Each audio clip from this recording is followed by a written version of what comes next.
So hello friends, welcome. आज हम start करते हैं निफ्टी एनालिसिस और निफ्टी और बैंक निफ्टी एनालिसिस। तो हम start with Nifty.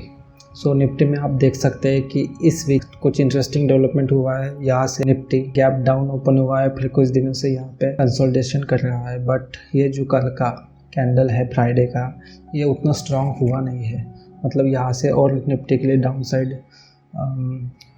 Side levels open हो गए हैं, ऐसे ही लग रहा है। अगर हम इसको 1 आवर पे एनालिसिस कर सकते हैं तो यहाँ पे भी क्लियर साइन है कि ये जो गैप डाउन है, इसको फिर कुछ नेक्स्ट दिन निफ्टी ने फिलअप करने का कोशिश किया था, बट ये अनसक्सेसफुल अटेम्प्ट हुआ और फिर अभी फिर से डाउनवर्ड दिखाई दे रहा है। तो अगर हम यहाँ पे देख सकते हैं तो निफ्टी के लिए अभी एक नेक्स्ट लेवल होगा सपोर्ट का, ये जोन। इसको अगर निफ्टी ट्राई करता है ब्रेक के लिए तो फिर ये अगर लेवल्स ब्रेक करता है निफ्टी तो इसके नीचे और भी निफ्टी जा सकता है। तो फिलहाल तो यही लेवल्स है और यहाँ पे कि निफ्टी काफ़ी वीक दिखाई दे रहा है, तो हमें इस पे नज़र रखना पड़ेगा। ये अच्छा साइन नहीं है ओवरऑल, तो आपको हमेशा इस पे ध्यान देना पड़ेगा, ठीक है। फिर इसके बाद है bank Nifty analysis. Bank Nifty भी एज़ कम्पेयर टू निफ्टी देख सकते हैं आपकी बहुत वीक है, क्योंकि ये जो क्लोजिंग है कैंडल की, ये बहुत अच्छा साइन नहीं है। ओवरऑल पूरा इसने जो बियर है उन्होंने डोमिनेट किया है इसको, और अच्छा खासा पूरा फुल कैंडल रेड क्लोज हुआ है, तो ये भी अच्छा साइन नहीं है बैंक निफ्टी के लिए। इसको हम 1 आवर पे एनालिसिस करते हैं। तो अगर हम इसको एनालिसिस के लिए देखते हैं तो बैंक निफ्टी के लिए अगर नेक्स्ट सपोर्ट जोन होगा तो फिर इस लेवल तक बैंक निफ्टी आ सकता है। तो बैंक निफ्टी तो काफ़ी वीक दिखाई दे रहा है।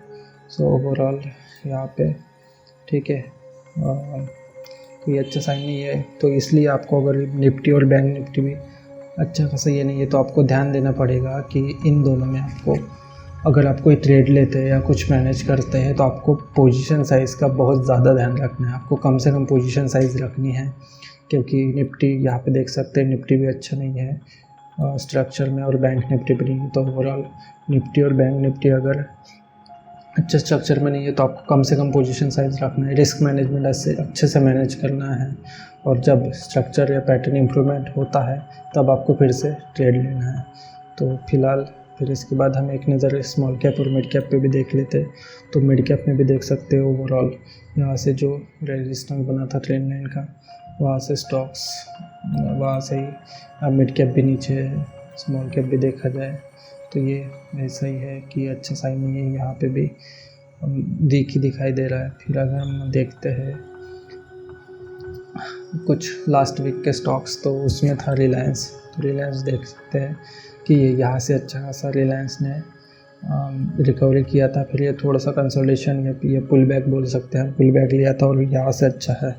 तो रिलायंस के लिए ये जो टारगेट ये अचीव हो चुका है। फिर इसके बाद अभी रिलायंस का एक फ्रेश अप मूव हो सकता है, क्योंकि रिलायंस स्ट्रांग है। शायद थोड़ा देर लगे या फिर यहाँ पे कंसोलिडेशन करके थोड़ा सा एक अप मूव आ सकता है, या फिर निफ्टी और बैंक निफ्टी में उतना स्ट्रेंथ तो है नहीं, यहाँ पे वीकनेस है। तो फिर कुछ पैटर्न या फिर अगर इनमें स्ट्रेंथ है तो वो भी निफ्टी जा सकता है, बट डेफिनेटली रिलायंस पे आपको ध्यान रखना चाहिए, ये बहुत ही स्ट्रांग है। फिर है टाटा स्टील भी देख सकते हैं कि ये स्ट्रक्चर बहुत अच्छा नहीं है। ये जो back to back red candles यहाँ पे दिखाई दे रहे हैं, तो अगर आप पोजिशनल है तो ये आपका स्टॉप लॉस, यहाँ से आपने एंट्री किया होता तो ये आपका स्टॉप लॉस ऑलमोस्ट हिट हो गया। तो it's okay, swing trading is all about risk management. तो अगर आपका ये स्टॉप लॉस, अगर आपकी एंट्री यहाँ पे थी तो स्टॉप लॉस तो ठीक है, आपको एक्सेप्ट करना चाहिए, और स्टॉप जितना भी आपका ये होता है तो वो लेके आना चाहिए। और फिर अगर ये पैटर्न या फिर और कुछ आता है तो फिर उस पर भी एंट्री लेनी चाहिए। तो फिलहाल के लिए टाटा स्टील हम वॉच लिस्ट या लिस्ट से निकाल देते हैं। फिर है पीडीलाइट देखा जाए तो ये थोड़ा सा अच्छा ही है as compare to other stocks. तो डेफिनेटली यहाँ पे डिमांड साइन आया है, यहाँ पे ये कैंडल ने अच्छा खासा डिमांड साइन है, और यहाँ से स्टॉक्स अच्छा ही दिखाई दे रहा है। तो पीडीलाइट पे भी आपको ध्यान रखना है। फिर है एल&टी भी उतना अच्छा स्ट्रक्चर तो है नहीं, तो एल&टी को भी हम अपने लिस्ट निकाल लेते हैं। फिर है टाटा मोटर्स भी इसको वेट एंड वॉच कर सकते हैं, क्योंकि अगर आप देख सकते हैं तो ऑटोमोबाइल सेक्टर है वो थोड़ा सा स्ट्रांग दिखाई दे रहा है। तो इसलिए हम टाटा मोटर्स को अपनी वॉच लिस्ट में डेफिनेटली रखेंगे और फिर देखते हैं कि ये कैसा स्ट्रक्चर पैटर्न बनाता है और उसके बाद ये ट्रेड लेने का सोचेंगे। क्योंकि अगर यहाँ पे एक अच्छी कैंडल ऐसी आ जाती है तो ये अच्छा साइन होगा टाटा मोटर्स में एंट्री के लिए, क्योंकि सेक्टर अगर अच्छा परफॉर्म कर रहा है तो स्टॉक्स भी अच्छा ही करेंगे। फिर इसके बाद टाटा पावर भी यहाँ से स्टॉक्स में आपको बोला था कि आपने इस लेवल पे एंट्री किया रहता तो ये अच्छा साइन। यहाँ से आपका रिस्क रेशियो थोड़ा सा अच्छा नहीं होता है, फिर स्टॉक्स वहाँ से नीचे आया है तो ये फिर से आप अपनी लिस्ट पे रखिए, ये आपको अच्छा एंट्री साइन हो सकता है यहाँ पे, ठीक है। और आपका स्टॉप लॉस अगर आप देखा जाए तो इस लेवल पे आप रख सकते हैं, स्विंग तो इस लेवल पे आपको स्टॉप लॉस रखना चाहिए, ठीक है। तो इसके बाद हम मिड कैप स्मॉल कैप का भी एक बार देख लेते हैं। रेमंड में अच्छा खासा वॉल्यूम है और स्टॉक कंसोलिडेशन ही कर रहा है। थोड़ा सा अगर बैंक निफ्टी अगर अच्छा परफॉर्म नहीं कर रहा है तो फिर mid cap small cap stocks भी थोड़ा कंसोलिडेशन करते हैं, बट डेफिनेटली ये रखना चाहिए, इसमें उतनी गिरावट है नहीं as compare to other small cap mid cap stocks. फिर उसके बाद है पॉली कैप में भी ये तो एक कैंडल है, इसमें वॉल्यूम अच्छा खासा है, बट यहाँ पे देखना पड़ेगा कि अगला क्या। कभी कभी ऐसा भी होता है कि एक अगर बुलिश कैंडल या ऐसा आ जाता है तो ये पूरा जो लास्ट प्राइस एक्शन था इसको कवर कर लेता है।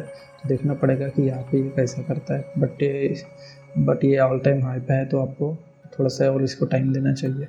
फिर है BSE is also good stock. यहाँ पर थोड़ा कंसोलिडेशन है, इसका थोड़ा सा रिलायंस जैसा पैटर्न है, बट बहुत सारा डिफरेंस है। रिलायंस लार्ज कैप है, ये थोड़ा सा मिड कैप में आता है, तो आप देख सकते हैं आई थिंक मिड कैप या स्मॉल कैप में, तो आप थोड़ा सा इस पर भी ध्यान रखें।